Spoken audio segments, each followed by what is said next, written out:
Did you know over 2 billion metric tons of waste is carelessly discarded into the environment, polluting ecosystems worldwide? And this is just the beginning. If we continue our current disposal management strategies, this number could skyrocket to over 2.78 billion metric tons of waste by just 2050. That's a whopping 1.66 billion metric tons of increase in just 30 or 20 years. In basic words, we are drowning in our own waste. It's disheartening to see the alarming consequences of improper waste management. Let's see some of its alarming consequences.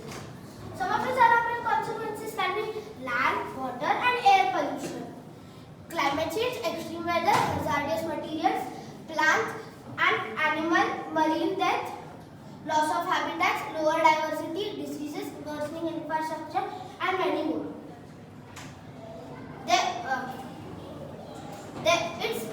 As a global citizen, I strongly believe that we should take action now. If we don't take action now, life will get harder. Earth or life will get harder to live. Not only when we grow, but also for our future generations. Earth could look like this in the future. Isn't it a terrifying thought? That's why it is crucial for us to adopt proper disposal waste management systems for a better future. Let's see some of its benefits. Some of its benefits can be reducing environmental impact, promoting a circular economy, conserving resources, protecting human health, reduction of greenhouse gases and pollution, and economical benefits. Now, we should segregate the waste from our source. Now, waste can be categorized from 3 types: solid, liquid, and gaseous, and furthermore to biodegradable and non-biodegradable. Now, the meaning of biodegradable waste is the waste that can degrade over a period of time, and non-biodegradable is the waste that cannot degrade over a period of time, like plastics. It will degrade, but it will only get into microplastics, which is way more harmful. Then, while researching on effective disposal management and my meaning and my central ideas, I found it a bit too overwhelming. And then I remembered a quote from Mahatma Gandhi saying, "You must be the change you want to see in the world." Then I took the first step and I noted waste that comes from my house. So the waste comes from my house is all of this, and the waste and then I took a step further and then I researched about into what these waste could be, like the kitchen waste, the wet waste, the vegetable peels, fruits, tea powder waste, and the edible items could be converted into compost, and the dry waste like plastic wrappers, plastic containers, aluminium cans, it can be recycled into newer items. And one more good example of this can be e-waste. So all of these, as you can see, it can be disassembled and refurbished and then again reassembled into new items. Now, segregating waste at the source level is really important. If we don't segregate our waste, dry waste and wet waste can both get mixed together, and both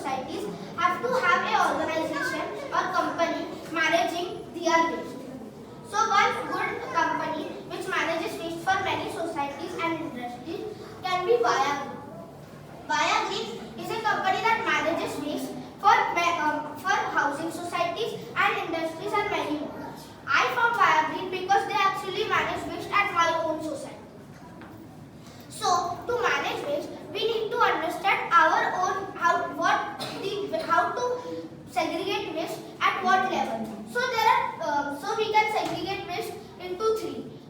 The three are dry, wet, and reject.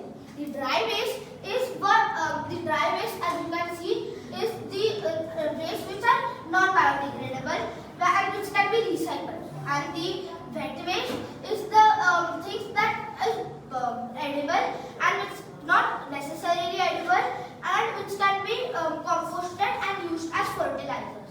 And the reject, as I said, is the third type, which the one-use items like the diapers, the sanitary napkins and many more is what we should not use because those are not reusable or compostable. Now, moving on, Mumbai has a very different way of recycling, of managing waste, and one good example could be our schools. Outside our school's gate, which the bin is always overfilled or it's unsightly. So that's why our school has tried to write a letter to the local municipal BMC, but all of our efforts have gone in vain. That's why it is crucial for countries like ours to adopt proper effective disposal waste management strategies, and one of these strategies can be smart bins. So smart bins are bins filled with sensors and cameras that can understand if the waste is full or not. So all of these bins send a signal to here and then which goes to the authorities monitoring the bins in real life time. Now this waste collection authority can send waste collection teams to all the bins to collect the waste and to recycle the waste, not at a fixed time, but when the waste or the bins are full, so and then which can conserve the fuel and human resources and time, which is really effective. One more crucial benefit of the smart bins is that it can help in data analyzing as it can understand where the most waste is generating, therefore sending more collection teams there, and where waste is less generated, sending not one to waste collection teams there, so that it is very efficient. Now moving on, I have done some case studies on the companies which help the world to get closer to zero waste. Some companies are like Furniture Gullies. This turns the furniture, it refurbishes it, and then they sells it. Then Universal Battery Solutions. So this company basically refurbishes a special type of batteries, which is acid-lead batteries, which is recyclable, not like lithium-ion batteries. Lithium-ion batteries are the batteries which are in phones, phones, cars, and many other technologies. Then is Blue Beach Studios. Basically, they take textile beads and they gather it and then they make new accessories of those textile beads. Then is Recharka Eco-Social. As you can see, this bag is actually made by them. This is made by Recharka. This is plastic wrappers, Maggi wrappers, any wrappers of plastic, and it is woven into this cloth, which as you can see gets a beautiful design. So they make clothing items out of they make items. Then comes Via. As I told you before, Via Green is a company that manages waste for housing societies and industries and many more. The process of Via Green is first they collect waste from households, then they segregate the waste, and then they compose the waste with their own in their own company, and then they sell it as fertilizers. And the dry waste they give it off to companies which can recycle it, and then they can sell it to consumers. Then some of the waste that is left they give it to the BMC to recycle. Now I would like to conclude with a poem I titled Waste by Heart, It's Time to Act, Recycle, Reduce and Keep the the pack. From plastic to paper, all must be ensured that every item has a place to be. Sort and dispose with mindful care. A cleaner world is what we share. Together we will manage visual decline for a greater future extinction. And remember, there is no planet B.